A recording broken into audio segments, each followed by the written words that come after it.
Legenda 25, Ascensão e Descenso. Eleições de 90. A eleição de 90 foi um divisor de águas na história da política pernambucana. A disputa entre Joaquim Francisco e Jarbas Vasconcelos foi o último embate eleitoral acirrado entre PMDB e PFL. Por outro lado, Jarbas e Arraes iriam caminhar lado a lado pela última vez em uma disputa eleitoral. Bem colocado nas pesquisas, Joaquim Francisco começou a cogitar a decisão de deixar o comando da prefeitura para disputar o governo do estado. A difícil escolha teve um processo de reflexão que levou Joaquim Francisco a quebrar o protocolo e ir às ruas consultar os eleitores. Aí onde houve realmente uma decisão difícil para mim. Fiz uma coisa que não era prática. Eu vou para a rua como prefeito, mas com uma equipe de cinegrafista, ficar na Rua Nova, as pessoas passando, durante o tempo que eu achar conveniente, no Jordão, no seu, perguntando às pessoas se acham que eu devo ser candidato. Quem vai decidir isso não é a reunião do partido. Após Joaquim ter renunciado à Prefeitura do Recife para disputar o governo, um movimento dentro do PFL tentou propor uma candidatura alternativa. Presidente do PFL à época, André de Paula relembra o conflito. Houve uma posição que se mostrou extremamente, vamos dizer assim, que não era uma posição hegemônica, ainda refratária de algumas lideranças mais conservadoras do partido. Joaquim representava uma renovação. Joaquim representava um avanço do partido por áreas urbanas. Então, a esse avanço, naquela época, se contrapôs líderes importantes do partido, mas que não tinham eleitoralmente a mesma dimensão que tinha alguém que era prefeito do Recife. Fiuza, José Mendonça, Pedro Correia, foram deputados que, num primeiro momento, ensaiaram a construção de uma outra alternativa. O movimento desagradou Joaquim, que reagiu publicamente. O consenso dentro do partido acabou sendo construído por Marco Maciel. Quando houve um movimento para lançar o voto feio. E houve um momento que eu já tinha renunciado à prefeitura, era o candidato, todo mundo concordou, quando depois surgiu um movimento.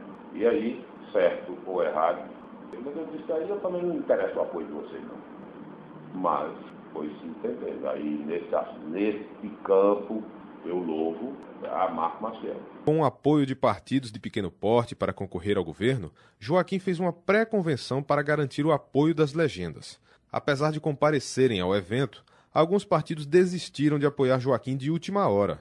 A estratégia do candidato foi usar o discurso dos desistentes no seu guia eleitoral. Eram 11 partidos, todos os outros compareceram. Todos os presidentes de partidos fizeram discurso, durou 4 horas. Quando terminou, tudo desses 11, 8 ficaram comigo, 3 não ficaram. E eu usei o discurso deles no horário da...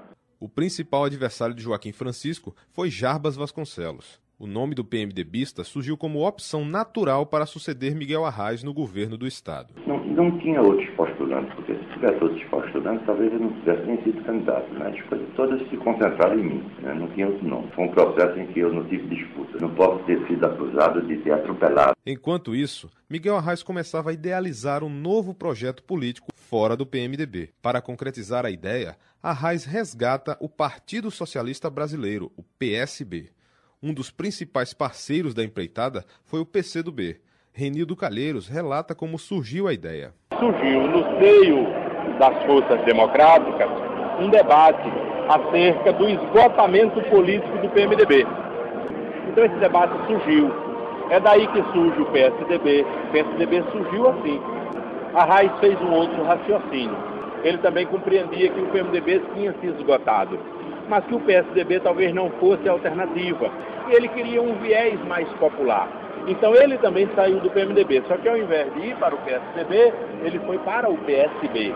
Com o novo projeto, Miguel Arraes toma a decisão de se candidatar a deputado federal e formar uma chapinha própria junto com o PCdoB. Fora da estratégia, PMDBistas históricos temiam perder a eleição. Um dos coordenadores da campanha de Jarbas, Raul Henri, registra que o fato causou desconforto entre a chapa proporcional do partido e Jarbas. Quando havia um comício criticado, o pessoal ficava embaixo do palanque até ele descer. Wilson Santos, pai de Carlos Luiz, Clodoaldo Torres, todos os candidatos a deputado federal. E só subiam quando ele descia. Ele, quando chegava, que esse pessoal estava em cima do palanque, ele ficava dentro do carro, esperando que o pessoal descesse para ele subir. Então, o ambiente em cima do palanque era o pior possível. O então deputado federal Fernando Lira relembra que Arraes chegou a chamá-lo para ir para o PSB. O convite era um alerta do socialista aos prejuízos que a chapinha iria causar aos candidatos PMDBistas. Quando veio em 90, houve uma dissidência séria e ele criou o PSB. A culpa não, a coisa foi minha, porque, no meu caso, ele me convidou para o PSB e eu não vivi. Eu tinha tido, em 86, eu tinha tido mais de 90 mil votos. Eu fiz o cálculo e disse, se eu perder 50%, 60% eu vender, eu tinha 20% da voto. Já estava cheio do mandato. Eu não devia ter sido candidato. Enquanto isso, o PT começava a estudar a sua estratégia para disputar a eleição. Durante as costuras, o partido recebeu o convite para ser vice na chapa de Jarbas Vasconcelos. Humberto Costa relembra que a possibilidade de formar uma aliança entre os partidos gerou uma reação contrária na legenda. Na época houve uma proposta de o PT ficar com a vice, que o objetivo era trazer Lula para a campanha de Jarbas.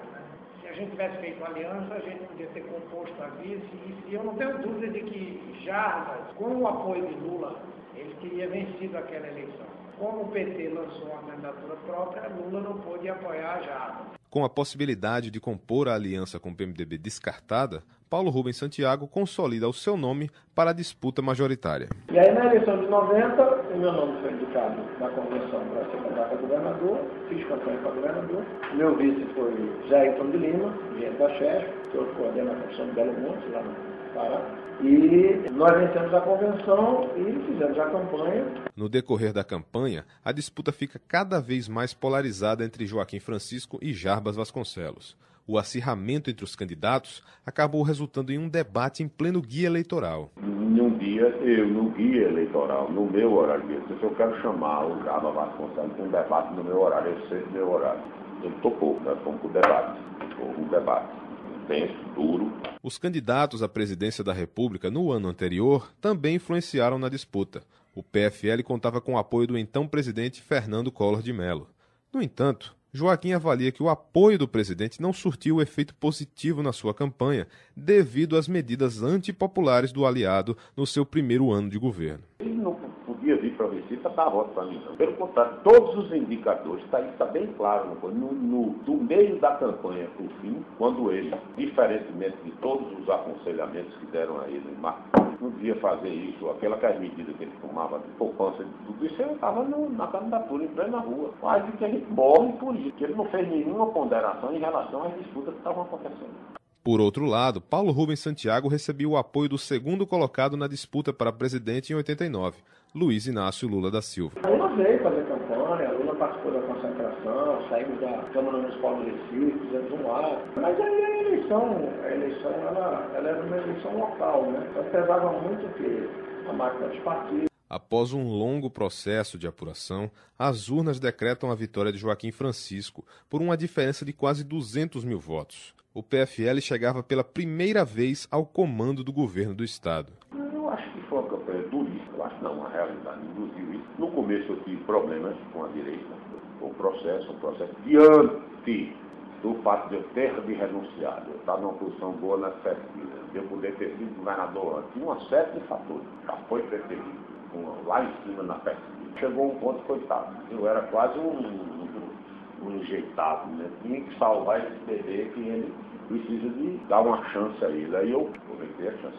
Com mais de 330 mil votos, Miguel Arraes foi o recordista absoluto de votos naquela eleição. A votação do candidato foi responsável por levar candidatos que obtiveram menos de 5 mil votos para a Câmara Federal.